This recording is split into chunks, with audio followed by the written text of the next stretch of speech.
Get your ears wrapped around the Golden State Media Concepts Basketball Podcast. All the scoop you need to know, from college basketball to the NBA and even March Madness. News of your rising stars, topics on and off the hardwood. This is the Golden State Media Concepts Basketball Podcast.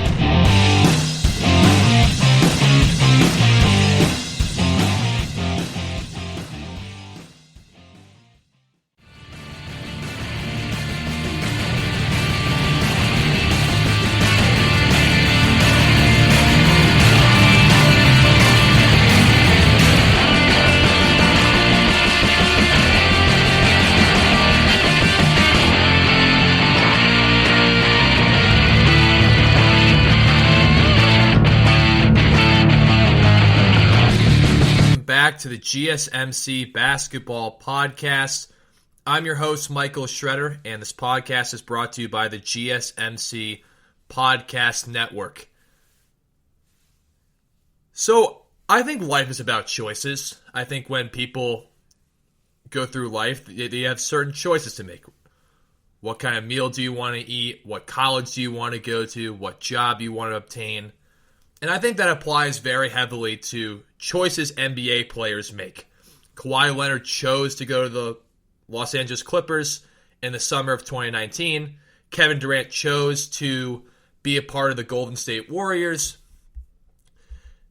And from my perspective, I get that, right? You want to go places where you can win. Now, I think competition is important, and that's why I think that the Kevin Durant situation made things a little lopsided, at least in the whole NBA, but definitely the Western Conference. But when I think about choices, right, it's about making the choices that work best for your life, that make you happy.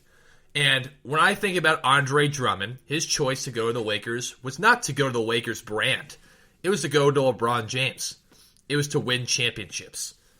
And ultimately, that's a great choice. You're going to a guy who's a four-time NBA champion, a guy who can win games for you, and a guy who does everything you need him to do in order to win at the highest level. Now, Andre Drummond got bought out by the Cavaliers, which basically they just pay him to become a free agent. And he did have a $28.7 million contract, but ultimately they got rid of that. And he hasn't played since February 12th. He's making his debut tonight against the Milwaukee Bucks, which will be interesting. I don't think the Lakers necessarily have the highest level of favoritism for fans to win that game, but I think that having Andre Drummond is a great addition. Frank Vogel obviously is very excited about it. He said in a interview he did with the reporters from ESPN, he said he can dominate the game on both ends of the ball, which is true. He's a career 14 rebound a game guy. He's averaging 17.5 points and 13.5 rebounds this season when he was with the Cleveland Cavaliers. And he's a guy that isn't a great post player, but he's a guy that can dominate in the boards. He can get to the rim. He's athletic. He's strong. And again, it's a great move for them because they're able to develop the right personnel and be able to win at a high level. I think that's ultimately what it comes down to, is trying to win at a high level, trying to get the job done. And that's ultimately important. Again, it's about choices. The Lakers chose to bring this guy in because they think they need a defensive stopper at the center position. Marc Gasol he's been okay, but he hasn't quite been what the Lakers expected. And Montrezl Harrell is great in terms of rebounding and offense, but he's not tall enough to be a rim protector on the defensive end. And what does Drummond bring? Well, he brings a legitimate third option to LeBron James and Anthony Davis. He's a guy that at least can hold down the fort with Dennis Schroeder and Montrezl Harrell, Kyle Kuzma, KCP, until LeBron and Anthony Davis come back from their prospective injuries. Now, let's think about the fact that the only issues that people see with Andre Drummond are two things, right? And this is what happens when you make choices, right? You got to look at the consequences of your choices, right? The benefits and the disadvantages of certain situations and certain choices that people make. So the advantages of Andre Drummond are that he is a guy that can get between 15 and 17 points a night. He's going to get you at least 14, 15 rebounds a night. And he's a guy that can at least provide some rim protection against teams, especially with bigs like Rudy Gobert from Utah, Nikola Jokic from the Denver Nuggets, and also I was going to say Serge Ibaka from the Los Angeles Clippers as well. He can just provide some of that brute force rim protection, right? Especially because Jokic from the Denver Nuggets has been dominating at such a high level. Rudy Gobert is a guy that's great in the pick and roll and great on the boards. You get a guy who's 6'10", 280, and athletic and mobile, and he can rebound at a high level. He's going to help you win games.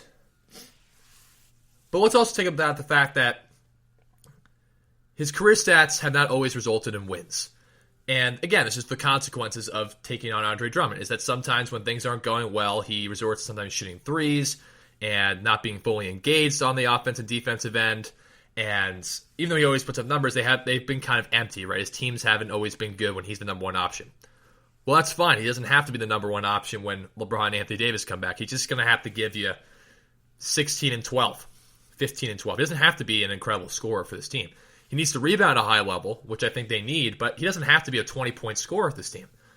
He's going to get easier buckets because LeBron's going to feed him a lot in pick and rolls, and so is will Dennis Schroeder. And also playing with Anthony Davis, he'll have less attention on him from bigs. And that's going to be important.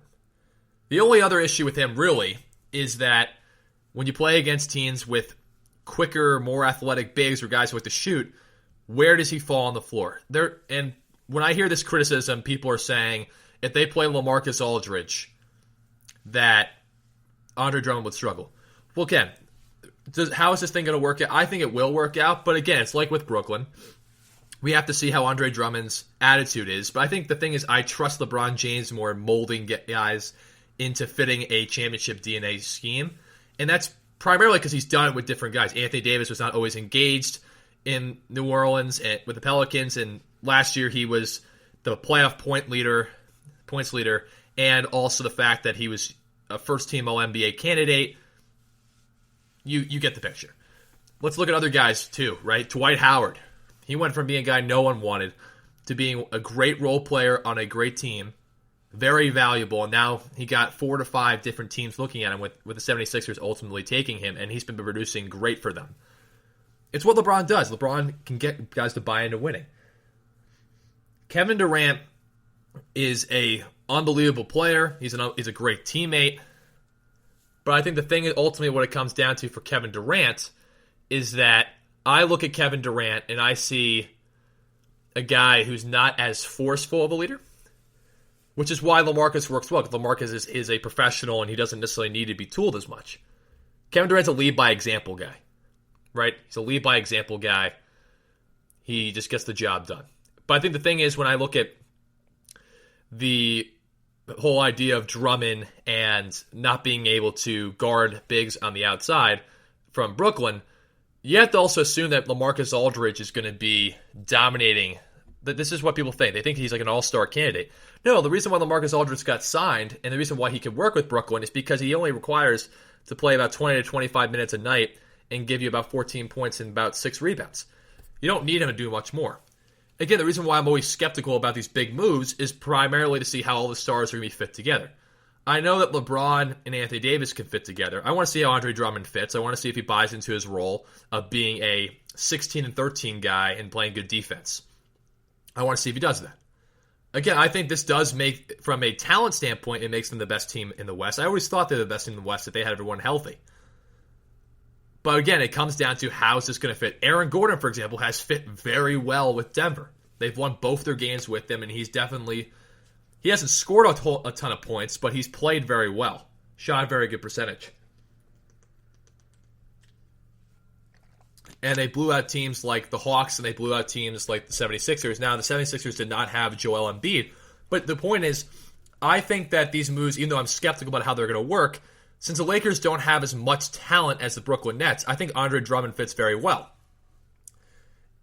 Because he can score without being such a ball-dominant guy. He was ball-dominant in Cleveland, and that's because he gets getting very frustrated. LeBron's not going to let him just go trying to be this, post player that he's not. I think LeBron will definitely hold him accountable and say, look, you need to give us 16 and 13, be great on the pick and roll, finish around the basket, do what you do, but we need you to be able to buy in defensively and get a lot of rebounds, and then, still provide around the same amount of points that you normally do, right? We need you to be engaged. But then also the last time that Drummond did play with a legit star, Blake Griffin, when the guy was healthy, they made the playoffs. Now, Drummond has not won a playoff series. He's 0-8 in his career in playoffs, which means he's lost 2 series by getting swept. But I think the fact is that I like him as a pick. Because, for example, since the Nets are getting better by getting more depth in their front court, you need someone from the Lakers side who's going to be able to match Jokic athletically, be more athletic than Jokic, right? Rudy Gobert. Marc Gasol just isn't that. And you can have Marc Gasol come in for a few minutes, or I really think you should go Drummond and Montrezl Harrell, because Harrell has been playing very well off the bench, and he's been really efficient. So I think that having those 2 bigs is going to make you very good. And again, Frank Vogel's also a guy that is able to make this work. LeBron's made this work with multiple pieces. And that's ultimately what comes down. Now you have Dennis Schroeder as well. So you have 4 guys who can score 13 or more points in Schroeder, LeBron, Drummond, and AD. Right? LeBron and AD can both score 20 to 30, no problem. Drummond can give you about 15 to 20. And Schroeder can give you between 15 and 20 as well. Then you have KCP. That's a pretty good starting 5. Then off the bench, you bring guys like Kuzma in. You bring Montrezl Harrell. You bring Talen Horton-Tucker, Alex Caruso. That's a team that can definitely win a championship if everything bodes well for them, if Anthony Davis is completely healthy. And that's why I'm optimistic about this working. But I have to see the full product. I need to see how Drummond works with LeBron and Anthony Davis, because LeBron is very ball dominant. And Anthony Davis also is a guy who wants his touches. So we'll see if Drummond is going to go in and be like, I want my touches. I should be the number 2 option. Or he's saying, okay, I'm still going to get 15 and 13 a night, and we're going to win. Because if he gives you 15 and 13 a night, he only has to give you 15 points. This team can win. He doesn't have to be a 25-point-a-game scorer. I think since LeBron and Anthony Davis are out right now, you're going to require him to be more assertive and be better at rebounding and points when they're out. But when they come back, he doesn't have to be that. That's my point. Now, let's also look at the fact that he's mobile, he's excellent on the glass, and his athleticism is, I think, something that the front court is missing from a defensive component. And, again, life is about choices.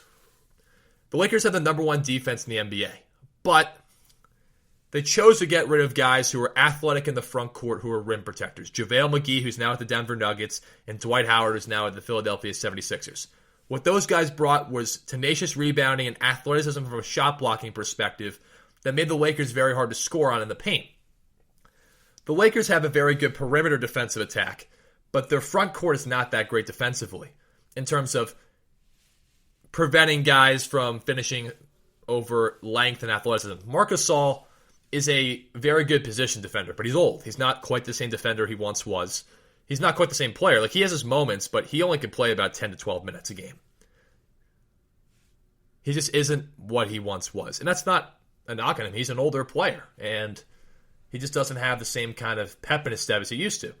And especially in today's NBA, you need athletic bigs who can defend and rebound and block shots because of how good the guards have become in today's NBA. And also the forwards as well, right? The Clippers have a lot of talented forwards in Paul George and Kawhi. And then you also have the Nuggets, who now have Jamal Murray and Michael Porter Jr. and Jokic. Denver's got Donovan Mitchell and Jordan Clarkson. And Phoenix has got Devin Booker and Chris Paul. And Portland's got Damian Lillard and CJ McCollum as well. So the West is loaded. But this move, if it works out correctly, I look at it and say, this team can win the championship. Brooklyn is the most talented team in the NBA. But it's not like Blake Griffin's been playing well in his minutes, but it's not like he's putting up 25 points a night. He had 17 one game, 9 in another, 2 in another, and 5 in another. I mean, it's not like he's playing unbelievable. The thing with the Nets, right? The Nets still don't play great defense. And the Lakers do. And I think adding Drummond is a guy who will help their defense even more. Brooklyn can outscore anyone, but again, Brooklyn hasn't had Kevin Durant back full, healthy-wise. And LeBron has built chemistry with those guys. Now you have to build it with Drummond, but I think LeBron is a guy who can build. He's played with big threes before. He's built that correctly. I'm not saying Durant hasn't done that. Harden hasn't really played with a big three in a while, and Harden's doing great. But again, it comes down to they have 5 or 6 or 7 legit options offensively. The Lakers, I would say, have 5. They have about 6 legit options, but Brooklyn has way more options they can go to. Luwawu Cabarrot hasn't played in a while either, and he's a guy that can easily score a lot of points. Joe Harris, DeAndre Jordan, Nick Claxton, Bruce Brown. The Nets have a loaded offensive team. But again, it's going to be how are you going to fit everyone together when Kevin Durant comes back? How are you going to fit LaMarcus Aldridge in? How are you going to play a high level of defense? But Andre Drummond's a great move for the Lakers. But again, I think if it works out and this chemistry works right, this team can win the NBA championship. They have the potential to win it. I think if it doesn't work out, they might lose in the Western Conference Finals or Western Conference Semifinals. Because again, it has to work out. You have to build chemistry. I'm a component. An advocate. An advocate of chemistry. And if you build good chemistry, you're going to be able to win a lot of games. Build good chemistry, you're going to be able to win a lot of games because your teammates are going to know where to expect you to be successful and also where they need you to be defensively, offensively, where you're going to get the ball, how you're going to work in the offense with other stars, because that's also been a problem from some other guys in their career. Kevin Love, for example, struggled his first year and a half in Cleveland, adjusting to his new role of being just like a spot-up three-point shooter. Kevin Love was one of the arguably best power forwards in basketball before he went to Cleveland. And he had a good run in Cleveland, but he was not the same player. He had to sacrifice the most out of anyone there. Because he's not as much of a creator as LeBron and Kyrie were, and not as ball dominant. So he became a spot-up three-point shooter. So again, it's always about how are these guys going to sacrifice. And it's not just the 3 stars of Brooklyn, because those guys, I think, have figured it out. I'm just saying, how is Kevin Durant going to fit back with the whole squad that's now coming into play? And Brooklyn could get someone else in the buyout option. That's why the Lakers, I think, have a better chance of getting this chemistry thing right, is because they don't have as many talented players as a team like Brooklyn at the moment. And it's just tough to adjust to that much talent. I understand LaMarcus Aldridge and Blake Griffin are not all-star level players anymore. They're still good enough players where you have to adjust and figure out how they're going to fit. Drummond is a guy that I think can fit well with LeBron James and Anthony Davis. It's just, again, you have to see chemistry-wise how it's going to work. But I trust that LeBron and Frank Vogel will be able to buy Andre Drummond into what he needs to be for this team to be successful. And the thing is, look, that's why I also, if Anthony Davis is healthy, that's why if they decide to put LaMarcus Aldridge at the 5, and you can't play Drummond as many minutes, okay, that's not a problem. You just put Anthony Davis on LaMarcus Aldridge. I don't think he's going to have a problem there. And I think Drummond can actually be in those games because I think Drummond's athletic enough. Now, Drummond is not a guy who particularly does great on three-point shooters, but there were times where he played the 4 in Cleveland, and he didn't do bad at it, offensively or defensively. So that's the point about this. This is a great move, and it's ultimately about choices, right? You make choices in your life. I make choices.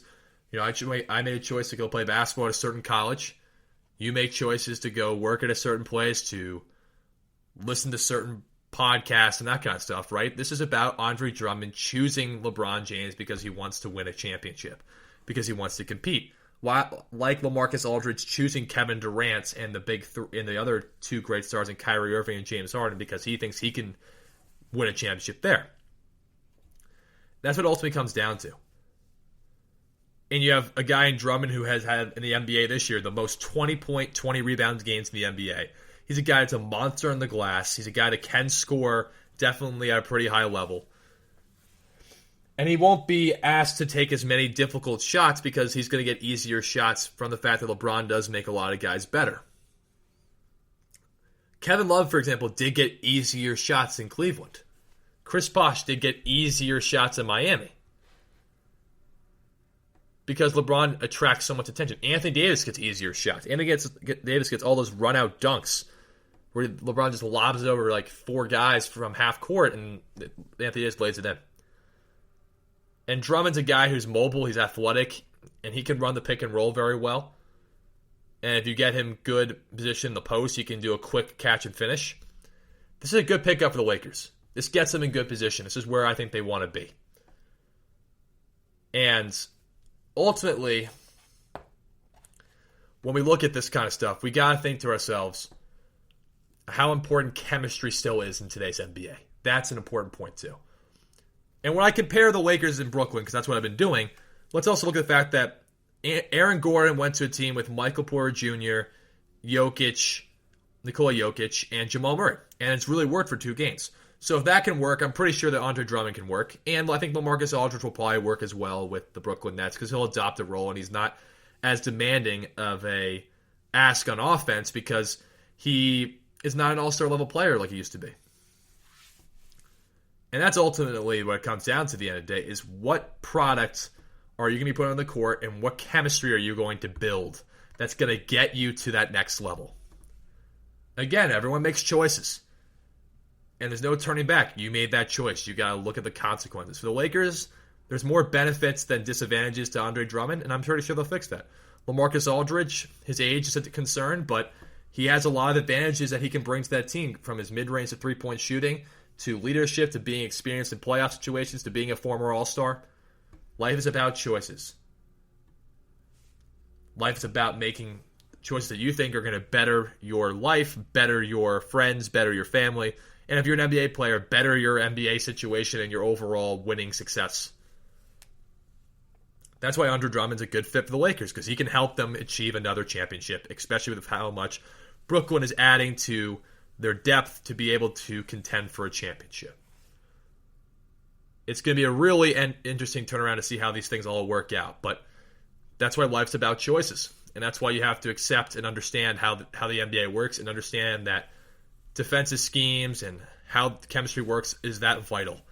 And that's why LeBron and Anthony Davis need to get back as soon as they can to build that chemistry with Andre Drummond before the playoffs so they are ready to go.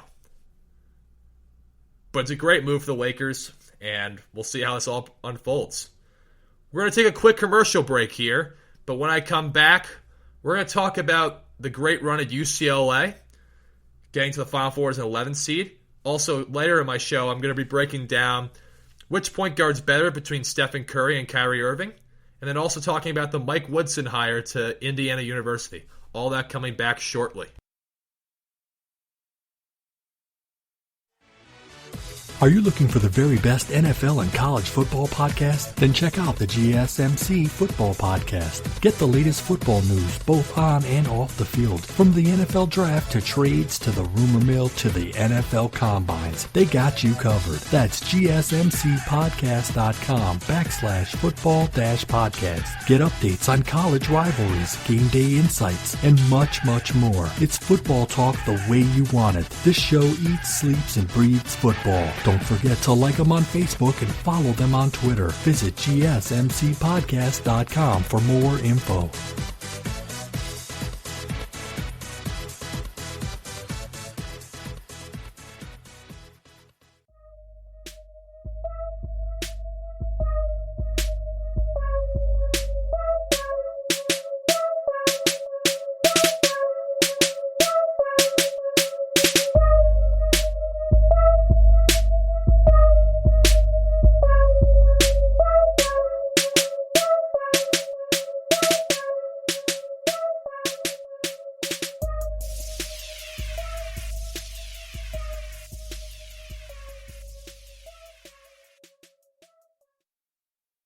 Welcome back to the GSMC Basketball Podcast. I'm your host, Michael Schroeder, and this podcast is brought to you by the GSMC Podcast Network. So in my last segment, I talked about Andre Drummond to the Lakers, how it's a great move for the Lakers. It looks great on paper, and I think it's going to turn out very well as long as Andre Drummond is willing to accept this role, which the Lakers have in LeBron James. I think that's going to happen. Also, check out later in my show as I break down who the better point guard is between Stephen Curry and Kyrie Irving, because everyone is marveled at the season both guys are having this season. People really enjoy a David versus Goliath story. When a team that no one really talks about upsets a team that everyone is picking to win a national championship. And this happens a lot, right? Think about Oral Roberts this year, right? A 15 seed that went to the Sweet 16, almost went to the Elite 8. Think about Loyola Chicago in 2018 and also this year. Think about teams like North Texas, Oregon State getting to the Elite 8. Everyone likes a Cinderella story. But the interesting thing about all of this is that UCLA just beat the number 1 seed, Michigan. And they did it by playing outstanding defense, and Johnny Juzang, the transfer from Kentucky, who's had to undergo ankle injuries and all this stuff during the year, having 28 of their 51 points. And UCLA overcame adversity. This is the one thing I've been talking about the Pac-12, is that people are really disrespecting the Pac-12. UCLA's been through a lot this year. They lost 2 of their better players, their leading scorer in Chris Smith and Jalen Hill. They lost them both. Johnny Juzang had to become the number 1 option. They lost 4 straight going into the NCAA tournament, and now they're in the Final Four. And they did it by just beating teams that no one thought they were going to beat. No one thought they were going to beat Michigan State in the first 4 game. Many people did not have them coming out of that. BYU, I think people kind of expected that because people thought BYU was overseeded. But then beating teams like, Albany and Christian, I think everyone expected that one too. But ultimately, look, they beat Alabama in overtime, right? Alabama was a team that a lot of people thought was going to go to the Final Four. They beat Michigan last night. And they did it in different ways. They did it against Alabama by actually scoring a lot of points and having reliable offense and good defense and making their free throws. But last night they did it strictly through Johnny Juzang and good defense. Michigan is a top 10 offense and a top 10 defense in the country, and they only scored 49 points last night. You're not going to win many college games with a 49-point result on the court. But the thing I wanted to break down a little bit more is that the reason why people love David and Goliath stories is simple, because people like seeing the underdog win. It's better for sports. And the reason why UCLA was prepared for this run is because they had the second toughest schedule in the country this year. Second toughest. They had to play teams like Ohio State. They had to play teams in the Pac-12 like USC twice and Oregon. They had to play Oregon State. They had to play Colorado. They had to play teams all across the board that were good teams. And this is the thing about UCLA is that they've battled through adversity. They've been able to stay disciplined in tough situations. Alabama hit a 3 to tie the game going to overtime. They had all the momentum, and UCLA stayed poised and dominated the overtime and ended up winning. But even last night, people saw the game. They held Michigan to 39.2% from the floor. They forced 14 turnovers. And even against Alabama, they held them to 25% shooting from the three-point range. And Michigan shot 26% from three-point range yesterday. And they missed their last 8 shots of the game. And what's interesting about all this stuff, and what people are not taking away, is that upsets happen primarily, and I've talked about this, through 3 different ways, right? You have a game plan of how you're going to beat the team. You executed it the best way you can. But you have ultimately a belief in the coaching staff and the players around you that you can get the job done. What did UCLA have last night that a lot of people probably did not look at? Did you see their bench last night? That's a belief. They believe in their coach. They believe in their players. And they don't even have their best player, arguably, in Chris Smith. And Jalen Hill, who's a good athletic big. It's not rocket science, people. It's not rocket science. They have no seniors that were able to play. And they're a bunch of young guys that now have been able to get into the Final Four. They're a massive underdog against Gonzaga. Massive. But this is the one reason why upsets are so fun. Right? No one expected NC State to beat Houston back in '84. Well, that happened. No one expected Villanova to beat Patrick Ewing in Georgetown. That happened. Am I saying that UCLA is going to beat Gonzaga? No, of course not. I'm just saying that you can't underestimate a team because of their seed. You have to understand the way they got here.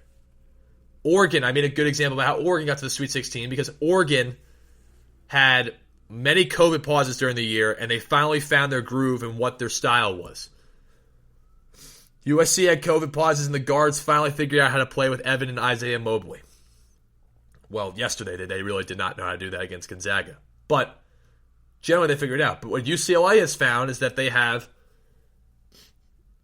a whoever's hot, give them the ball mentality, and then great defense and grit. When you have grit, and people don't realize this because I've seen this in my lifetime too, it's just that when you have grit and toughness as a team, it's very hard to knock you off your game. It really is. Because you believe in each other, you're going to fight for every loose ball, every rebound, every play. Because you want to win that badly. And everyone wants to win. But there's a difference between saying you want to win and actually doing it.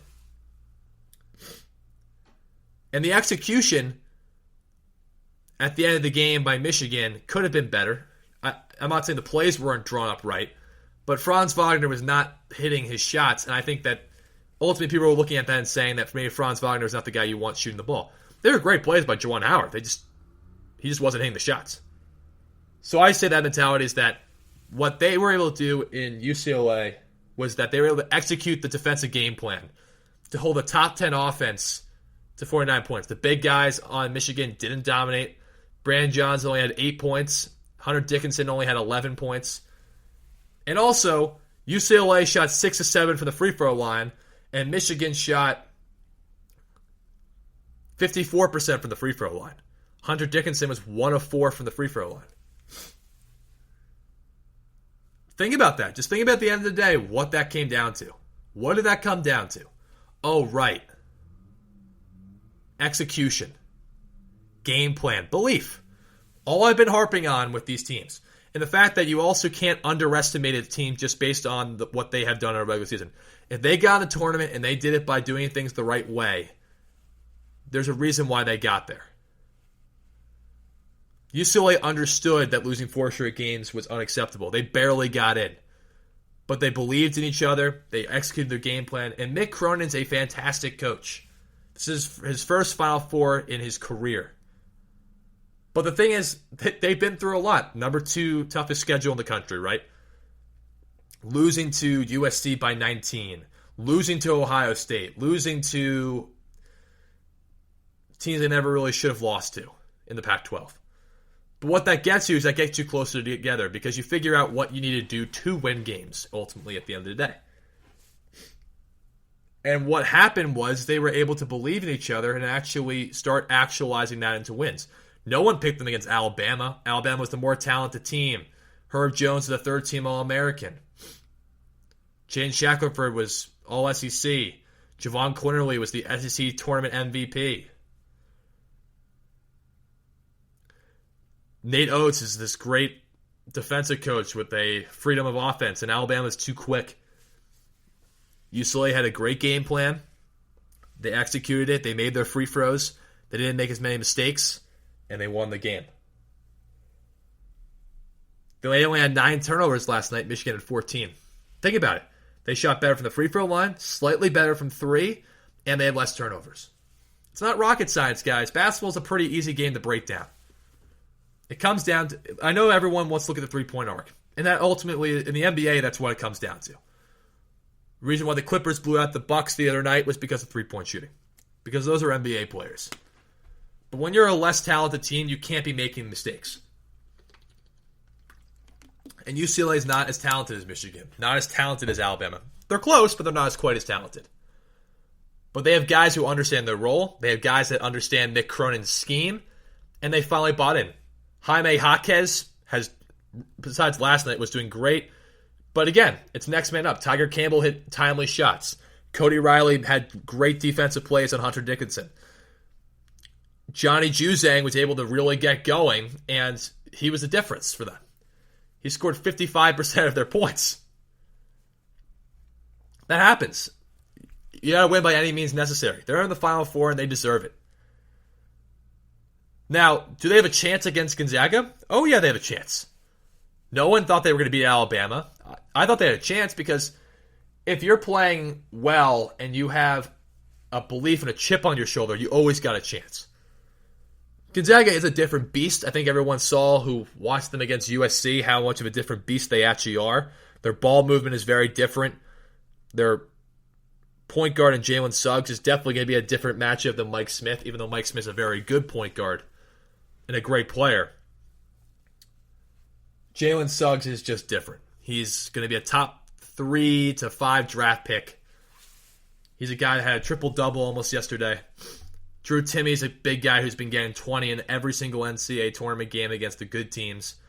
He had 30 against Oklahoma. He had 22 against Creighton and 23 against USC. So again, at the end of the day, he's been doing what he's supposed to be doing.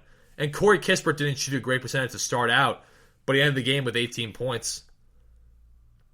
Again, this team also has guys like Andrew Nembhard. They're just too talented offensively, I think, for UCLA to beat them.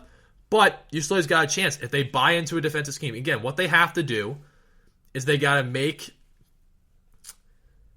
Gonzaga work for everything. They can't let them get easy plays in transition. They can't let them get easy buckets on backdoor cuts. They got to make Drew Timme score over length, which is a little bit different because Cody Riley's 6'9". Even though he's athletic, he's 6'9". So he's not quite Evan Mobley or Isaiah Mobley, who could have offered some size. I mean, you saw what Drew Timme did to those guys. And you look at also the fact that they got to just make these guys work. And also, against Gonzaga, every offensive possession matters. Because Gonzaga is good defensively, right? They've made USC shoot 38% from the floor, 27% from 3 last night. And going into that game, USC was shooting 55% from the floor and 50% from 3. And Gonzaga got done by making you speed up your game, play at their style. If UCLA is able to control the pace of play, they could be in this game. People shouldn't be just dismissing them and saying they don't have a chance. They got a chance.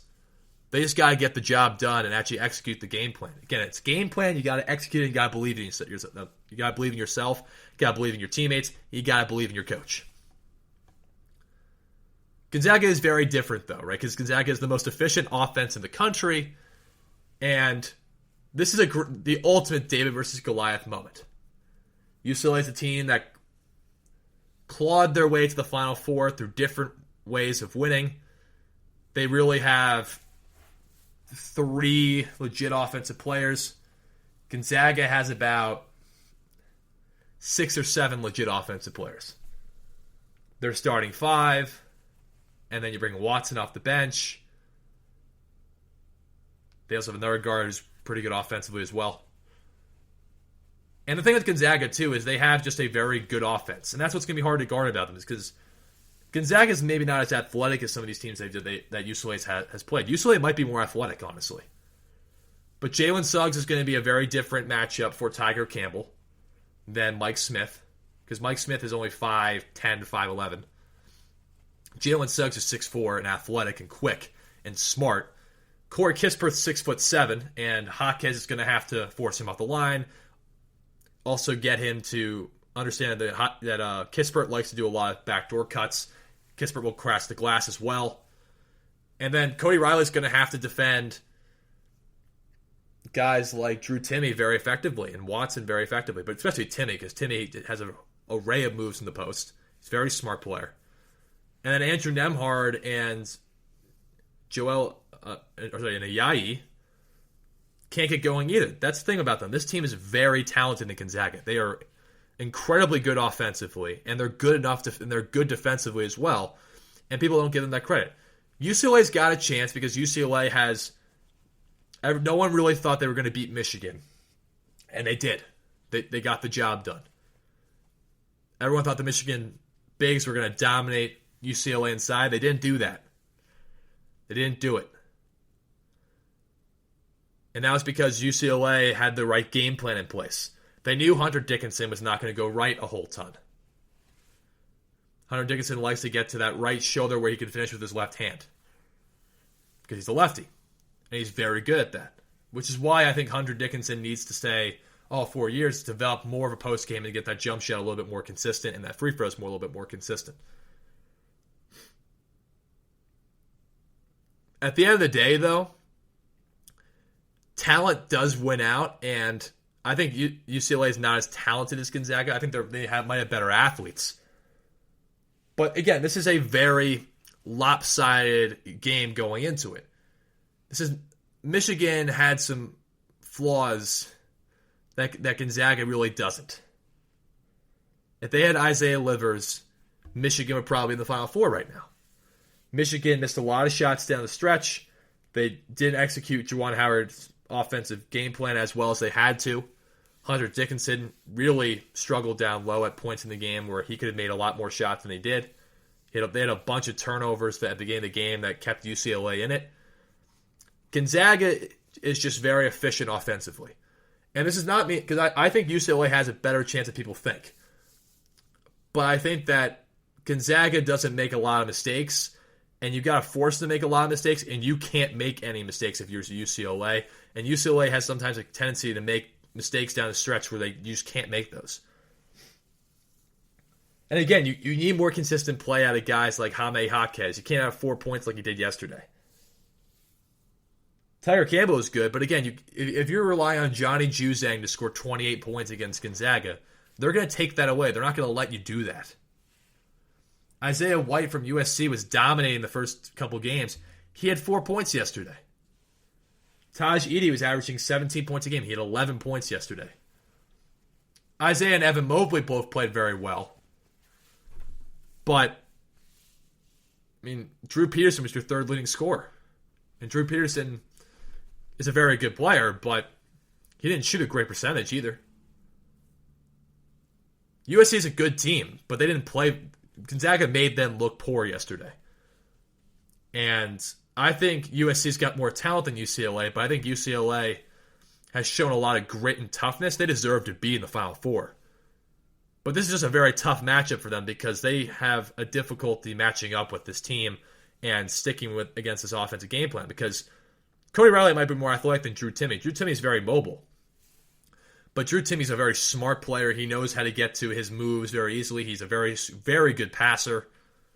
He also can handle the ball a little bit too, like run the break. And Gonzaga also switches everything.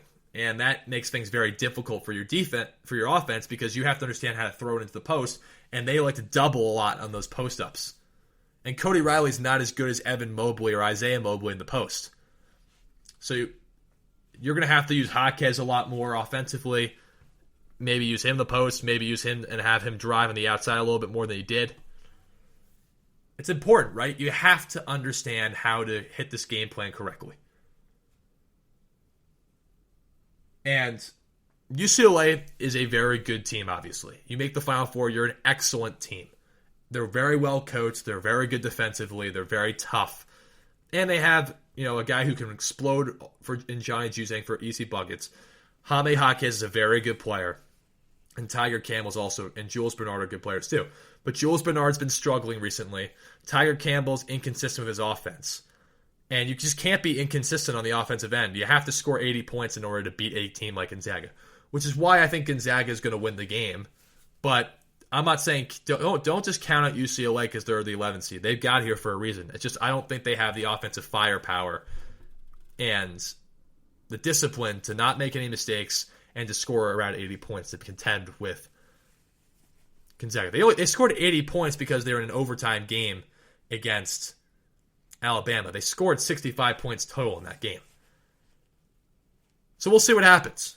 But again, it's a really great story, and everyone loves a David versus Goliath moment because people want to see exactly what is going to happen. And this is one beauty thing about college basketball. Because I think it's more fun to see a team that no one believes that's going to beat the mighty Gonzaga or the mighty Georgetown or the team with Zion and RJ. And this is why UCLA should be confident going into this game, because Michigan State was not expected to beat Duke, and they did when Zion and RJ were there. Loyola Chicago is not expected to make the Final Four in 2018, but they did. Loyola Chicago wasn't even expected to beat Illinois this year, but they did. So UCLA's got a chance. They just can't make a lot of mistakes. They got to play incredible defense, and they got to be patient defensively and have great communication. Defense is big on communication. If you're going to play good defense against a great offensive team, you got to have the right communication and the right way of attacking it in order to be successful. And ultimately, that's what it comes down to. Ultimately, we got to see how these things progress and see how UCLA has, what their game plan is for this really talented offense from Gonzaga. It's going to be an exciting show, and everyone probably thinks the Houston and Baylor Final Four game will probably be better. But don't just count out UCLA. I'm saying Gonzaga's probably going to win this game too, but I don't necessarily know that a team has shown more grit than this UCLA team in the NCAA tournament. This year, at least. UCLA went from a first four team, which means you're one of the Final Four teams selected into the NCAA tournament. That means you barely got in. They had to win a game in order to even play the 6th seed. And they beat a team in Michigan State that everyone picked to beat them. And then they beat BYU. Then they beat Albert and Christian, which I think a lot of people expected that to happen. And then they beat Alabama. No one expected that. And then they beat Michigan, which a lot of people did not expect that either. It goes down to a belief, a game plan, and an execution. And people love David and Goliath stories. That's why people should be excited about this matchup and tune in, because you may see a underdog outslay a team that is regarded as one of the best teams to ever play college basketball at this moment. They have a chance. Gonzaga has a chance to run the table as 32-0.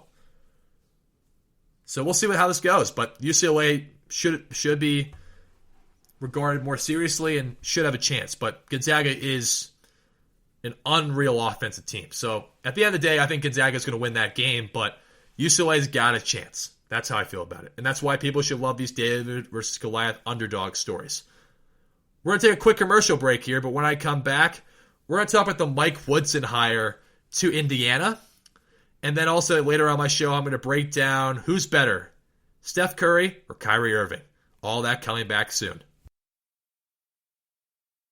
Tired of searching the vast jungle of podcasts? Now listen close and hear this out.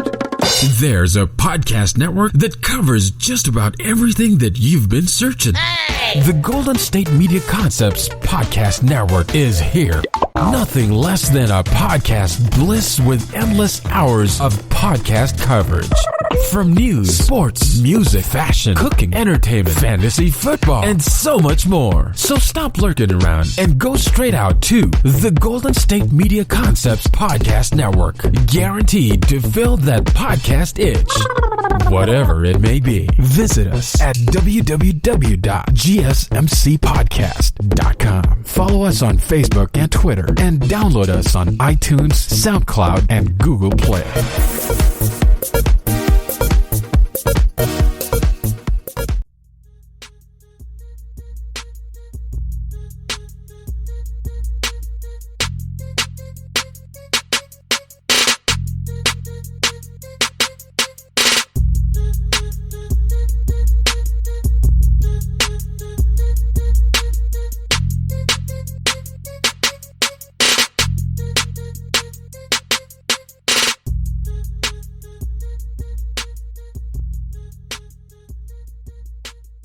Welcome back to the GSMC Basketball Podcast, presented by the GSMC Podcast Network. I'm your host, Michael Schroeder, and on my last segment, I talked about why UCLA should be taken seriously in this Final Four, why their run's magical, and why I think Gonzaga is going to win that game. They should not be taken lightly, and they definitely have a chance of winning that game because they've gotten here to the Final Four for a reason.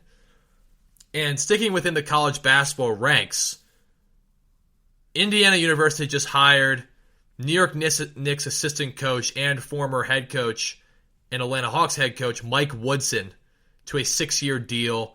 They also hired Thad Matta as a consultant. And here's the details of it, right? That they want to bring someone in who has that connection to Bob Knight, has an NBA experience, a guy who can run good X's and O's. Like guys like Jared Jeffries, who went to Indiana, are very excited about this move, explaining it, saying how Woodson knows how these Indiana players are important to the program, what the culture of Indiana is. And Woodson is looking to, quote, bridge the gap between the old and the new, meaning that he wants to take these new players where they need to go, but understand that Indiana is a certain type of program, and also bring in older guys to kind of set a tone and a precedent. Now, I think this is great. I think this is a great hire. And I'm a big Mike Woodson fan. He got the Knicks to 2 playoff appearances in 2012 and 2013. And even getting the Knicks up to a 2nd seed in 2013 where they lost to Indiana in the conference semifinals. But he's a good coach. His record may not reflect that, but he is a good coach. He knows what he's doing. He got to Atlanta to 3 playoff series with Josh Smith and Joe Johnson and those guys.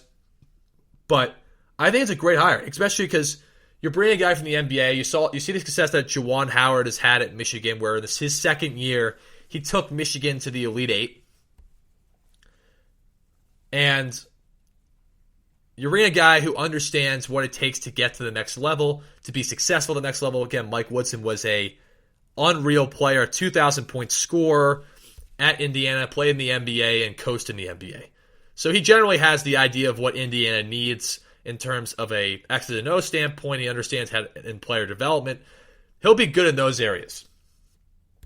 Where people are criticizing the move, and I don't think it's necessarily, I think it's fair, but I think that it's also too early to tell this, is they're saying, how are you going to control the transfer portal? How are you going to understand that? Because in college basketball, it's important to understand how the transfer portal impacts your program, and then also understanding recruiting at the grassroots levels. Now, the guy just got hired, and I'm pretty sure he's going to figure that out. I don't think he wants to be out-recruited by Matt Painter of Purdue and Indiana schools like Notre Dame or even schools like Ohio State. He doesn't want to get out-dueled by other schools in the Big Ten. It's obviously not his role coming in. But his idea, he said this in an interview he did, that he wants to recruit quality student athletes. Again, he wants to build guys that are going to build this Indiana program from the ground up. I look at Matt Painter, the job he's done at Purdue, and I think this would be a great formula for Indiana to start off with Mike Woodson. Build a team that's competitive every year in the Big Ten, a team that's going to be an NCAA tournament team that could be a 4 or 5 seed, and then get yourselves in position to win a national championship. You can't go blazing and saying you can have the goal of winning a national championship, but you can't just expect that in the first year of Indiana fans, because Indiana hasn't been that yet for a while. Even when Tom Crean was a coach and they were successful there, they weren't quite a national championship team. One year they were, a couple years they were with Will Sheehy, Cody Zeller, and Victor Oladipo, and Watford, but Christian Watford, that is.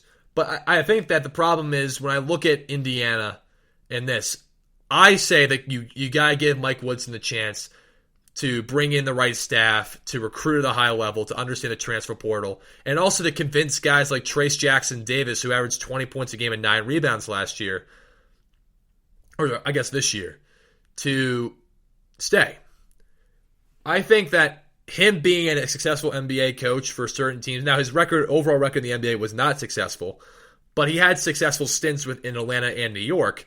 And I think ultimately when you look at that, that should make people very excited about the opportunity to have a guy like that. And also, if you're a top-level player, have a chance to compete. Now, you have to keep guys like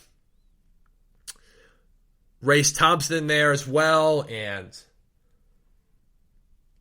the bunch of the good freshmen they had. Again, Indiana was a competitive team, and they were able to get the job done. They beat teams like Iowa this year twice. They beat They almost beat Illinois. I mean, they were competitive. They just couldn't get the job done. They couldn't get over the hump. But I think getting a guy that understands Indiana and that understands the NBA is going to be helpful because Trayce Jackson-Davis, I know, is definitely a guy that people are looking at Indiana and saying that he has a chance to play in the NBA for sure. And it's not going to just be about the X's and O's. It's going to be the fact of how he does it in recruiting and how he keeps these guys together. I get that. Those are legitimate concerns. But I also think of the fact of Indiana's moving back into their roots. They're moving back in the direction. And I think Archie Miller is a good coach. And he will get a job somewhere else because he can coach. I don't think he necessarily did a horrible job at Indiana. I just don't think he did a good enough job to stay there, right? Obviously, he got fired, so he didn't do a good enough job. But I don't think it's because he doesn't know what he's doing. I just think that the guys didn't buy into his system. I think Mike Woodson deserves a chance because he's played for Bob Knight, understands Indiana basketball a little bit better, where he has a chance to get this program moving in the right direction. They have a lot of talent and they have a lot of toughness, but they just were a little bit immature and inexperienced last year in order to get the job done. I think that can change for them, but it's going to be baby steps. It can't just be, you can have goals of winning a national championship. You can have goals of trying to win a Big Ten championship. That's fine. Every team has a goal for that. Even teams that were like bottom end of the A10, for example, like George Mason, George Washington, they had goals to win a national championship and win the conference this year. But it's baby steps, right? When you look at the team overall, if you go from the bottom of the league to the top to like the middle pack of the league, that's success. And a team in Indiana in a tough conference like the Big Ten.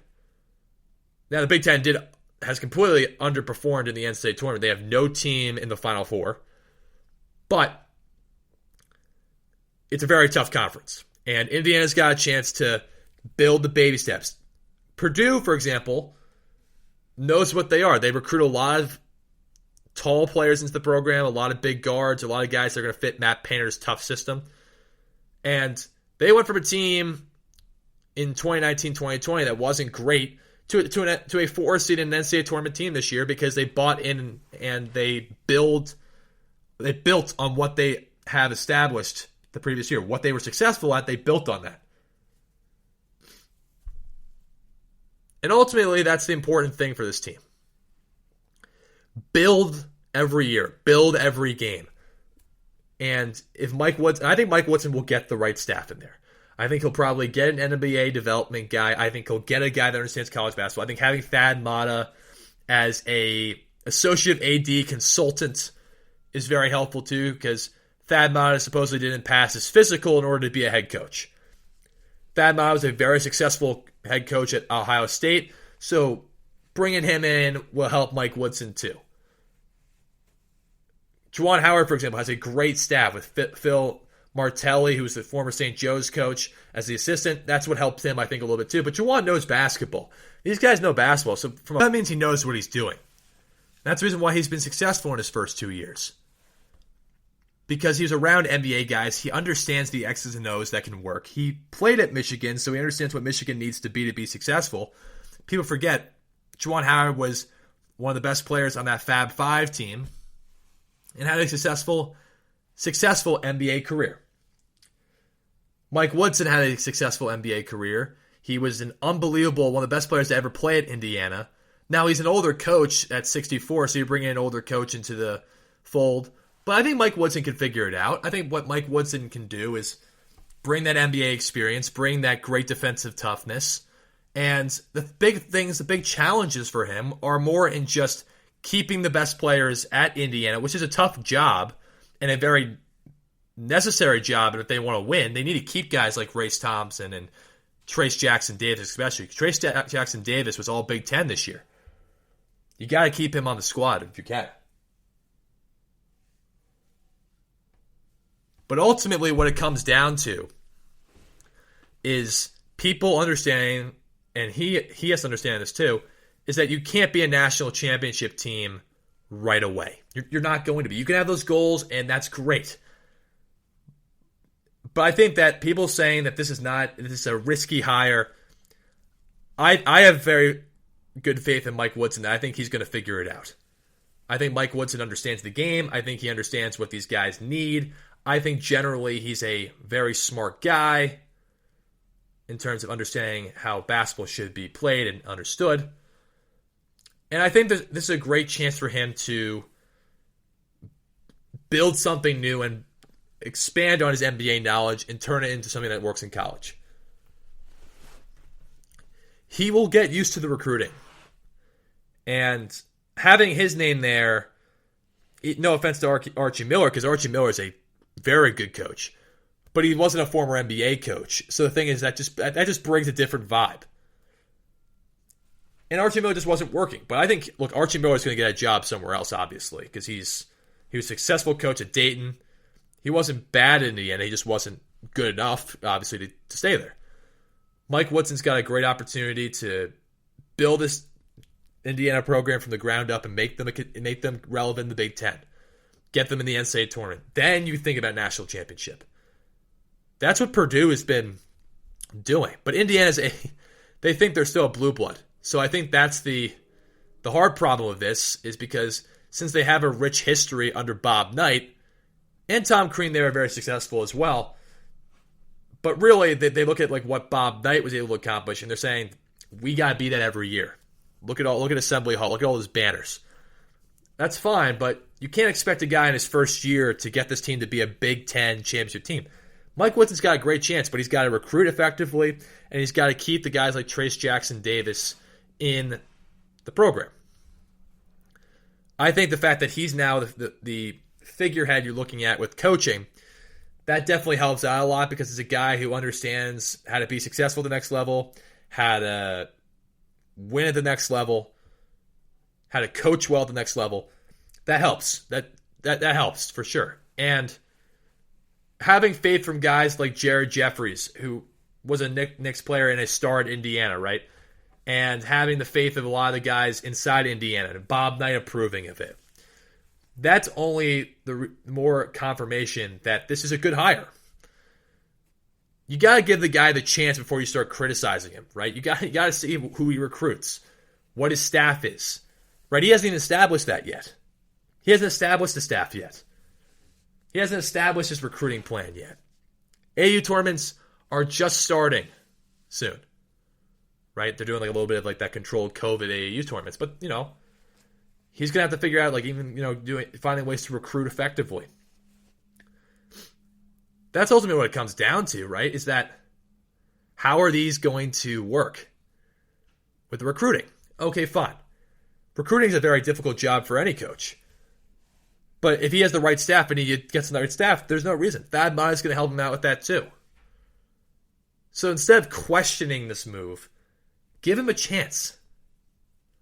Give him a chance. Mike Woodson has proven he can win at the NBA level. Why can't he win at a college level? I know college is more intricate because you have to do the recruiting and transfer portals and understand the admissions situation, and you have to understand your conference really well. But again, ultimately after that, it's like looking at the scouting for the draft. You're getting guys into your program that you think are going to fit your school the best, you fit your team the best, you're going to help you win games. And then ultimately, the Big Ten is a very high level of scouting. You just scout people effectively, and he's done that for years as a coach, assistant and head coach. I think this is going to be a good hire for them. And look, if you're an Indiana fan, you got to be patient. You have to be patient because you're not going to just be sitting there and expecting a national championship right away. I know they're expecting that, but that's not going to happen. It's baby steps. Michigan has taken bigger steps each year that Dwight Howard has been there.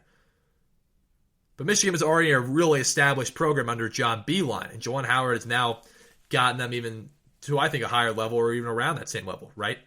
So the point is that before a coach has a chance to even recruit guys and make a staff, don't put him down. Don't say he's not going to work. Don't say you don't understand the hire. Because you got to give it a chance. It's like when Archie Miller was hired here. Some people didn't understand that hire.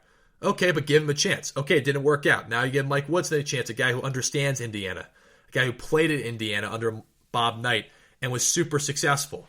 a guy who coached in the NBA and had successful stints and was also a very successful assistant, and also the fact that he built good relationships with his players. This is going to be I think a culture changer.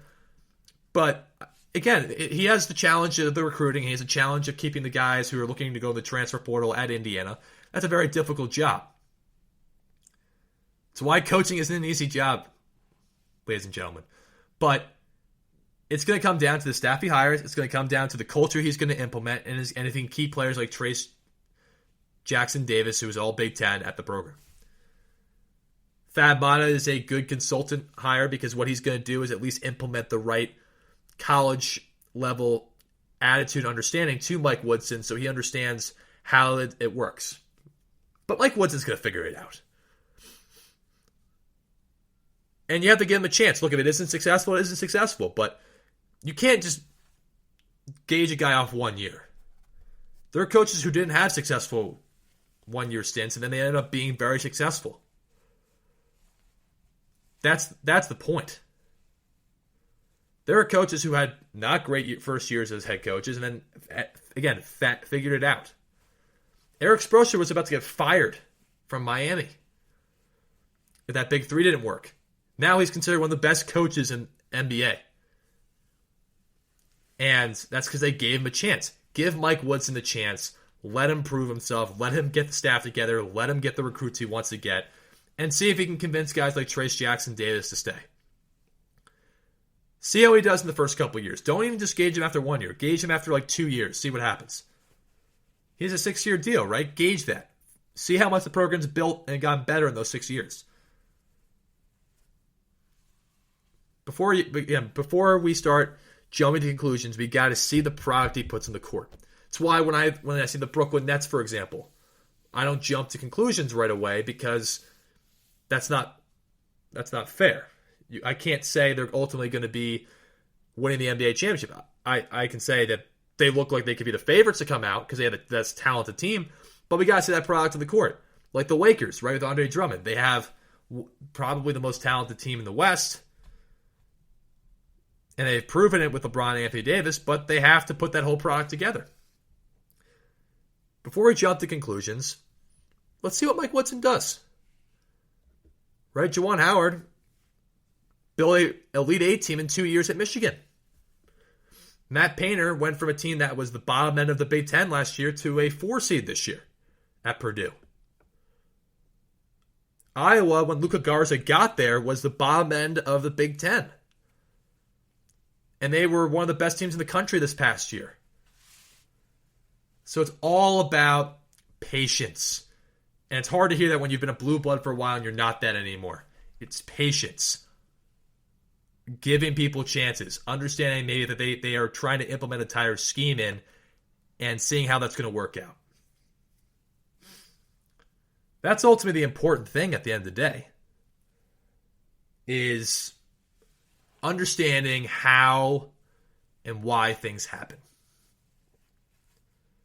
They got Mike Woodson because he's an NBA guy who played at Indiana under Bob Knight, and they want an Indiana roots coach and player to be running the program.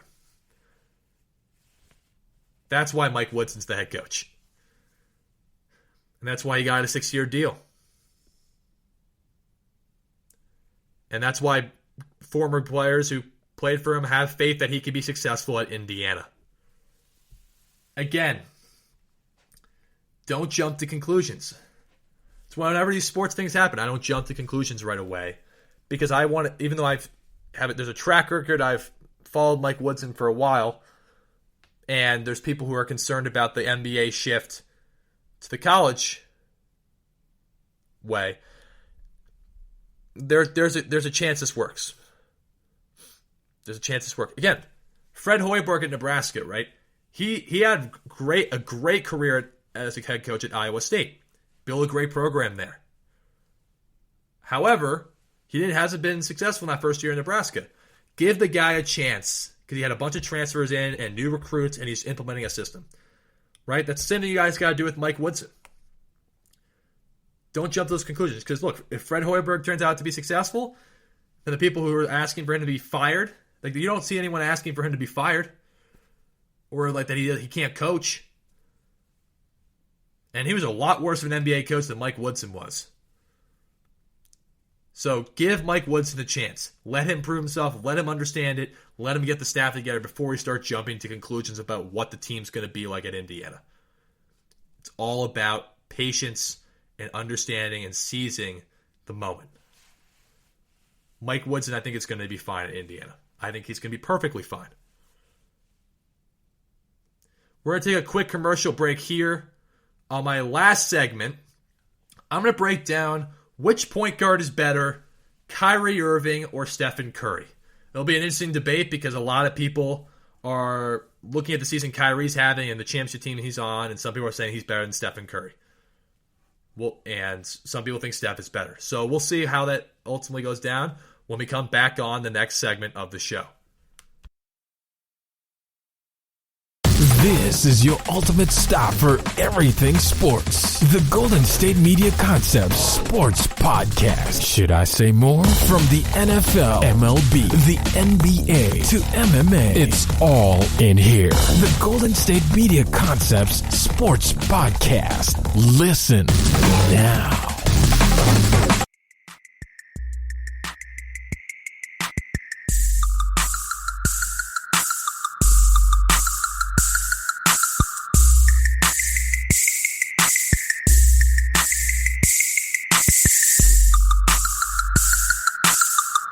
Welcome back to the GSMC Basketball Podcast.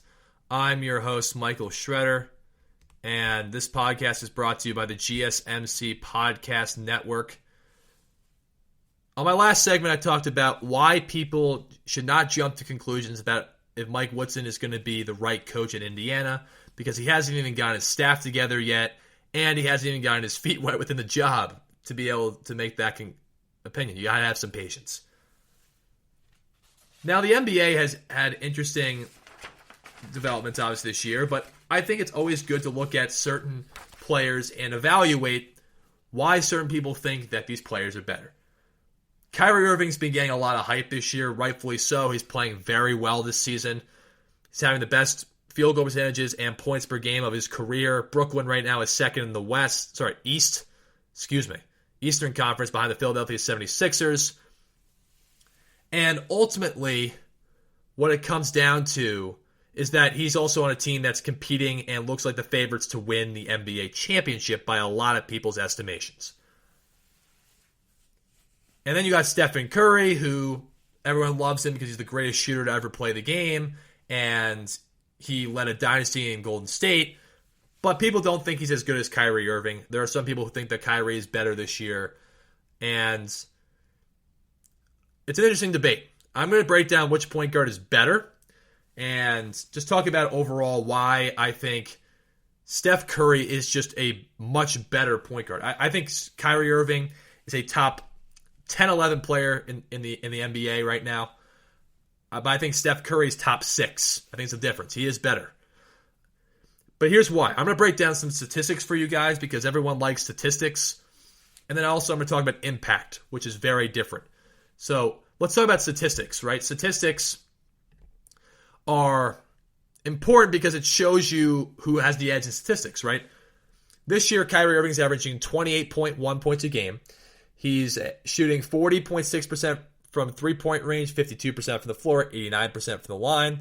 He is incredibly amazing as an ISO scorer and a guy that you can trust down the stretch because he's won a championship with making a game-winning shot in Game 7 against the Warriors, and he took over games against the Warriors in the playoffs in the postseason before, and also took over a game in Game 4 against Boston in the 2017 Eastern Conference Finals. So Kyrie Irving is a proven, amazing player, first of all. He beat Stephen Curry. He's been selected to the NBA All-First team, and he's made a few different All-NBA teams as well. And he's a 7-time All-Star and all this stuff, right? And the Brooklyn's 13th in pace this year. They're second in the East. They had the best offensive efficiency in the NBA and of all time. And that's primarily because of what he's been able to do offensively. So I get that, right? Kyrie is a fantastic player. Fantastic player. And he's played in 31 of the 46 games. So he hasn't been super reliable. Now it's been through injuries and personal reasons and whatever, but he's not as always reliable as people probably like him to be. But when he's been on the court, he's been phenomenal. Now let's look at Steph Curry. All right, this year he's averaging 29 points a game. He's shooting 90% from the line. He's shooting 40% from three and 47% from the floor. Okay, so those are just statistics. Based on the statistics, I think, well, the thing with statistics, right, this year, from a field goal percentage-wise, Kyrie is shooting a better field goal percentage. So, and his team has a better record. So you gotta say maybe this year Kyrie's been better. See, I disagree with that. Kyrie's been fantastic this season. Stephen Curry's been at more games this year. He plays on a worse team talent-wise than Brooklyn. Brooklyn right now has Kevin Durant, who's not healthy, but when he's healthy, he's the top 2 player in the game. James Harden, who's one of everyone's favorites to win the MVP. Then you got Kyrie Irving. You got Joe Harris, who's averaging 14 points a game, is the best catch-and-shoot three-point shooter in the league. You got Jeff Green, who's averaging 10 points a game. You got Bruce Brown, who's been very good. You got LaMarcus Aldridge now in the lineup. You got Blake Griffin, who gives you good minutes off the bench. Steph Curry's team is really him, Kelly Oubre, an inconsistent Andrew Wiggins, and Draymond Green, who can't score more than 6 points a game. Because Draymond Green, he's never really been an elite scorer. Draymond Green is a excellent defender. He's an excellent facilitator. He's one of the best utility guys to ever play basketball. He's a guy that obviously can help you win. I get that. But Steph Curry's been asked to do so much more than he has in a lot of years because his team's just not very good, and he's producing. Now, their team's only 10th in the West. The West's a lot harder than the Eastern Conference. And he's had games where he's had 50-something points multiple times, and Kyrie's had some 40-point games, but Kyrie's been a little bit more inconsistent in terms of health, in terms of reliability, and in terms of his overall impact. Steph has definitely had an overall better impact because Kyrie is playing with Harden. And when Kyrie and KD were together, they were below 500. And since James Harden's really had the biggest impact on the Brooklyn Nets this year. But also, let's look at the fact of let's look at their career statistics, because I think this ultimately is where the argument gets squashed if you're a Kyrie over Steph person. So you got the one-time champion to three-time champion, All-NBA 4 times to 6 times, and you got, Steph shoots a little bit better percentage from 3, 43 to 39, overall better percentage, 47.6 to 46.9. He's a little bit better free throw shooter at 90.7. Kyrie's about 87 for his career. So I look at that, okay, I understand that. And career points, Kyrie is less than that too. So I get all that argument that Kyrie is a top 10 to 11 player in the game this year, at least. For most of his career, he's been a top 15 player when he's healthy. And he's a great player. He's a great player. But this is where the argument ends. Steph Curry has 2 MVPs. Kyrie Irving's never been in an MVP conversation. Kyrie Irving's always been a top 15 player and a guy that you would take as a second option on a championship team. We saw Steph Curry could be the best option on a championship team. 2015, he took that Golden State team and won the NBA Finals. I understand he didn't win Finals MVP. I think he should have. But in 2016, he took that team also to the NBA Finals, and they lost the Cavs in 7 games, but they had a 73-9 record, and he won 2 straight MVPs. Kyrie's never won an MVP. And that's because Kyrie, when he went to Boston, that team didn't work out so well. They started out great, and then they kind of collapsed toward the end. Because Kyrie is a very good scorer. That's his mindset.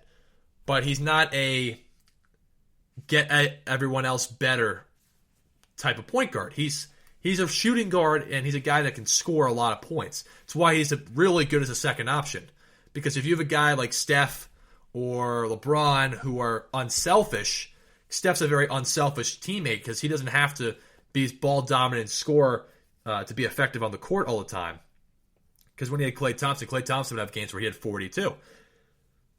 And also the fact is Draymond Green is the guy who passes the ball out a lot. Steph just comes off and hits a lot of threes off these screen and rolls and pick and rolls and stuff like that. Kyrie Irving, when he was the man of a team, it didn't work out very well. When Cleveland, even though that Cleveland team was not very talented, they were the bottom of the league. When LeBron had a team that as talented as that, right? And Steph did not necessarily, with a team probably a little more talented than that Cleveland team. I get it, right? That team was very hard for Kyrie to win with. I don't think people should dock Kyrie as much for that. I think they should dock him for what he was in Boston. That's where the argument ends. Because Steph with Klay and him and Draymond, they got to the NBA Finals. Kyrie with Jason Tatum, Jaylen Brown, Gordon Hayward couldn't get by the Bucks. They got blasted in 5 games in the 2019 Eastern Conference semifinals. That's where the argument ends. Because Kyrie Irving's team is better this year because they have more talent and he's playing very well. But Kyrie's not in the MVP conversation because he's never reliable and healthy enough. And when he's been the man of the team hasn't been up to par. That's what people forget. For example, they were the 4th seed in the East that year, behind Philly, behind Toronto, and behind Milwaukee. Kyrie's a great player. He is going to go down as one of the all-time great point guards to play in the game. But Steph Curry has changed the way the game is played. He's definitely more valuable. He's a guy that's easier to play with. He's won MVPs.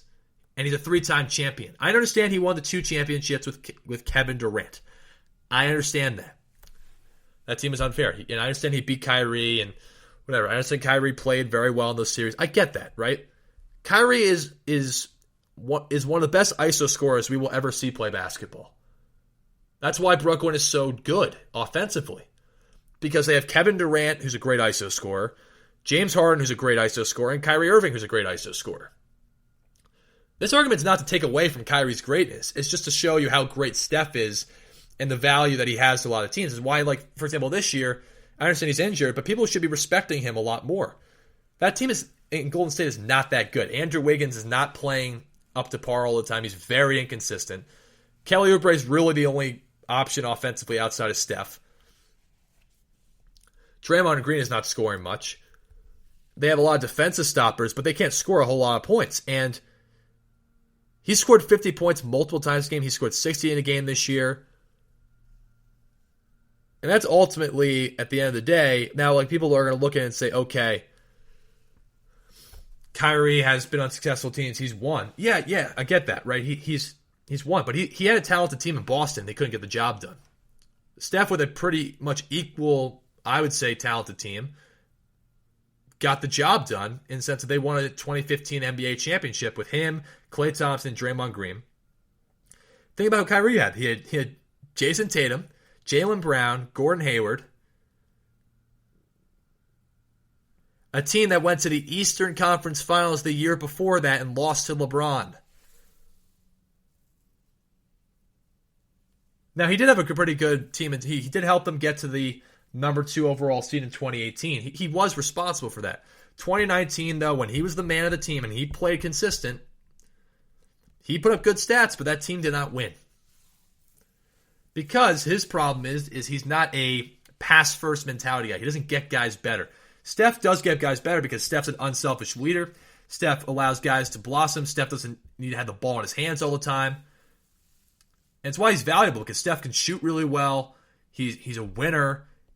He's been an MVP. He has also better career scoring averages than Kyrie. He has better field goal percentages than Kyrie, better free throw percentages, better three-point percentages. His team's defensive efficiency is much better this year. They're 6th in the NBA. They're top 10 in the NBA, and the Brooklyn Nets are 26th in the NBA. Because Kyrie's an offensive machine, but he's not a great defender. Even though he's trying much more defensively this year, he's not a great defender. Neither is Steph, but Steph is more of a disruptor, right? Steph can get a lot of steals. Steph's a very good help defender. He's not very good on the ball. But Steph also has been on teams where it's easier to buy into that culture. I'm not saying Kyrie is hard to play with. I'm saying that just the mentality of them is very different. And it's why one is able to win with a talented team and one isn't. It's why Kyrie will always be a very good second option on a championship level team. Like he can average 25 and he can average 30 in his sleep. No one's debating that. Kyrie is one of the best ISO scorers we've ever seen play basketball. But Kyrie right now is the third best point guard in basketball. It goes Steph, it goes Dame, and then it goes Kyrie. Because Damian Lillard is a little bit better. But Steph is the best point guard in basketball. He is. Damian Lillard might be having a slightly better season this year, but Damian Lillard has definitely a more talented team around him. But Damian Lillard, I think, has been more valuable than Steph Curry this year. Kyrie Irving hasn't, because Kyrie is not as reliable, which reliability, it takes a big factor in who I would take out of the two of them. Steph Curry's a better point guard, but I also would take Steph more because Steph's less ball dominant. He averages more assists. He shoots a better field goal percentage. You're going to have an efficient offense. The defense, generally, of the teams he's been on has been very good. That's not really because of him, but he's a disruptor. And he also had the team with the best record in NBA history in the regular season. A 73-9 Warriors team. That was up 3-1 over LeBron, Kyrie, and the Cavs. Now, Kyrie outdueled Curry in those last couple games, but LeBron James was the MVP of that series because LeBron was the best player in that series. LeBron James with that Cleveland team that was very similar to some of the teams that Kyrie had in Cleveland, led a Cleveland team with a bunch of role players to the NBA Finals in 2018 and challenged the Warriors to 6 games in 2015 with the second best player on the team being Matthew Dellavedova. Kyrie Irving couldn't even get a second round with Jason Tatum, Jaylen Brown, Gordon Hayward, Marcus Smart. And that was a team that went to the Eastern Conference Finals and challenged LeBron to 7 games the year before that. It's not because Kyrie doesn't get along with people. It's not because Kyrie isn't a very good player. It's because Kyrie's style of play doesn't always work, and it's not as always easy to acclimate different superstars into. That's why people were worried about the James Harden-Kyrie dilemma. Kyrie, to his credit, has really become a much more unselfish player this year. But Steph's a better player because Steph has accomplished more in his career, and he has better statistics this year on a lot worse of a team where he's getting doubled and triple teamed every night. That's where the argument ends for Kyrie. Kyrie's having an unbelievable season, right? He's going to make he's going to make second team, probably all NBA. Rightfully deserving so. But Steph's made multiple all-NBA teams on the first team. He's made the same amount of All-Star games, but he's also been a 3-time champion, a 2-time league MVP, has better career averages in points, assists, steals, field goal percentage from 2, from 3, and the free throw line. And his team generally has had a better record when he's been the man of the team. That's just the point I'm making. It's not saying that Kyrie can't be better than Steph. Because Kyrie's still very young, and if Kyrie can play like James Harden, he can win an MVP. But Kyrie does. That's why, for example, like a Kawhi Leonard's not better than LeBron, because LeBron has much better statistics overall, and LeBron wins more, and he's had more MVPs. 1 year does not make a guy overall better, and especially because Steph's still playing at a really high level. Steph's averaging more points. He's shooting very similar field goal percentages. He's shooting about the same from 3, better from the free throw line, and a little less from the field when he's getting doubled and triple teamed every night. Because everyone knows the only other guy in Golden State that can score is Kelly Oubre, who's been inconsistent. Andrew Wiggins also is another inconsistent scorer. If Kyrie's off on a night, they can just give the ball to James Harden. Give the ball to Kevin Durant when he comes back. Give the ball to Joe Harris and have him make a bunch of threes. I mean, again, who's leading that team in assists? It's not Kyrie. It's James Harden. James Harden's been the most impactful team guy on Brooklyn this year. And reliability also goes to a huge thing. Steph's played 35 games. Kyrie's played 31. So, better statistics, more career accomplishments, more championships, more MVPs, better reliability, a little bit more unselfish in terms of just the way he plays. That's how it is. I'm not saying Kyrie's like a selfish teammate. It's just the way he plays. He's a score-first guy. He's not looking to pass a whole ton. That's not the way he plays. Steph looks to pass. Steph looks to build a continuity offense. It's just very, very different. It's very different. And that's ultimately why a guy like Steph is a better point guard than Kyrie. But Kyrie's got a great chance to build on what the success they're bringing in Brooklyn. And if he can be reliable and be trusted in the playoffs, look, this team can get anywhere they need to get to. And this is what this segment is yes, it is showing you that Steph is a better point guard overall than Kyrie and a better player. But it's also to appreciate what those statistics I just read to you. To appreciate greatness. Both these guys are fantastic, unbelievable basketball players who built their brands and built themselves into championship level winners. And they are both having great success. So yes, I think Steph's a better player than Kyrie Irving. But I think both players are unbelievable and great players. They're both in top 3 point guards in the league right now. I mean, if you put James Harden as a point guard, I guess Kyrie's 4. But look, they're top 3, top 4 point guards. Steph's 1, Dame's 2. James Harden, if you put him as a point guard, is 3. Kyrie 4. If James Harden's a shooting guard, then you put Kyrie at 3.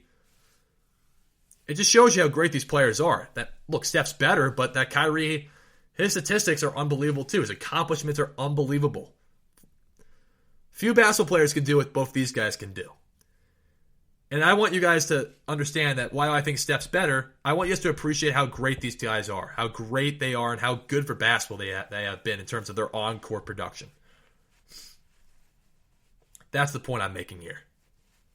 While I think Steph's better, and I think that's the debate there, my ultimate point is that both these guys are showing you what greatness means, and it's important to really understand how, in order to be great, you got to see players that are great, and both these guys do it in their own way and in their own fashion and on different teams and have had success doing it their way. Because in the NBA, you get to see guys who get to do it their way and be successful by building their brand, and it's just cool to see these two players. While I think Steph Curry's the better player, people can appreciate how great Kyrie is, and that's the great thing about the NBA. Is that there's so many talented players, and there are a few players, though, that are great. And they're great in different ways. Steph's great because he's an ultimate winner, and he's accomplished a lot. Kyrie's great because he's one of the best ISO scorers we've ever seen, and he's just a wizard with his ball handling and his success that way. That's ultimately what it comes down to. Right? That's ultimately what it comes down to. Is seeing that level of success for these guys and the greatness. Well, that's going to wrap up our show here. Please remember to subscribe to us on the different podcast platforms, like our page, and follow them on Facebook and Twitter. And also, just thank you so much for tuning in. I'm Michael Shredder, and I look forward to seeing you guys soon. You've been listening to the Golden State Media Concepts Basketball Podcast, part of the Golden State Media Concepts Podcast Network. You can find this show and others like it at www.gsmcpodcast.com. Download our podcast on iTunes, Stitcher, SoundCloud, and Google Play. Just type in GSMC to find all the shows from the Golden State Media Concepts Podcast Network, from movies to music, from sports to entertainment, and even weird news. You can also follow us on Twitter and on Facebook. Thank you, and we hope you have enjoyed today's program.